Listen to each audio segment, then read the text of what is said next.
ஏகனுக்கு உருவமில்லை என்றும் அவனை வணங்குவீர். வாகை நாயனான ஏற்று வாய்மையாக பணிகுவீர். ஏகனுக்கு உருவமில்லை என்றும் அவனை வணங்குவீர். வாகை நாயன் ஆணை ஏற்று வாய்மையாக பணிகுவீர். இதயம் வைத்த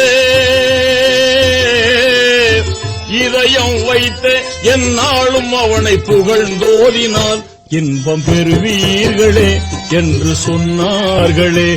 இன்பம் பெறுவீர்களே என்று சொன்னார்களே. நபிமணி சொன்ன நெறிமுறை என்ன? நபிமணி சொன்ன நெறிமுறை என்ன? நாளும் தேறுவோம், நன்மை காணுவோம் இந்த புவி மீதிலே அந்த வான் மீதிலே. இந்த புவி மீதிலே அந்த வான் மீதிலே.